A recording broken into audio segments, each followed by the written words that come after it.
ஆவின் பாலில் கலப்படம் செய்த அதிமுக பிரமுகர் வைத்தியநாதனை அக்டோபர் 1ஆம் தேதி வரை சிறையில் அடைக்க உளுந்தூர்பேட்டை நீதிமன்றம் உத்தரவிட்டுள்ள நிலையில் காவலில் எடுத்து விசாரிக்க சிபிசிஐடி முடிவெடுத்துள்ளது.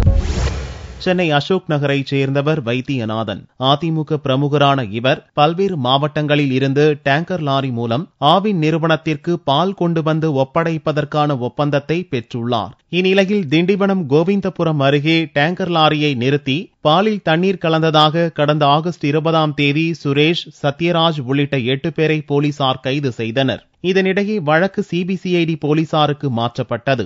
வழக்கை விசாரணை செய்த போலீசார் வழக்கில் முக்கிய குற்றவாளியாக கருதப்படும் அதிமுக பிரமுகர் வைத்தியநாதனை வெள்ளிக்கிழமை இரவு கைது செய்தனர். சென்னை அசோக் நகரில் உள்ள அவரது வீட்டில் சோதனை நடத்தி முக்கிய ஆவணங்களை பறிமுதல் செய்தனர். பின்னர் சனிக்கிழமையன்று வைத்தியநாதனை உளுந்தூர்பேட்டை குற்றவியல் மேஜிஸ்ட்ரேட் முத்துராமன் முன்பு ஆஜர்படுத்தினர். இதையடுத்து வைத்தியநாதனை அக்டோபர் 1ஆம் தேதி வரை சிறையில் அடைக்க நீதிபதி உத்தரவிட்டார். இவ்வழக்கில் அரசியல் பிரமுகர்கள் உள்ளிட்ட மேலும் பலருக்கு தொடர்பு இருக்கக்கூடும் என்பதால் குற்றவாளியை காவலில் எடுத்து விசாரிக்க சிபிசிஐடி போலீசார் திட்டமிட்டுள்ளனர்.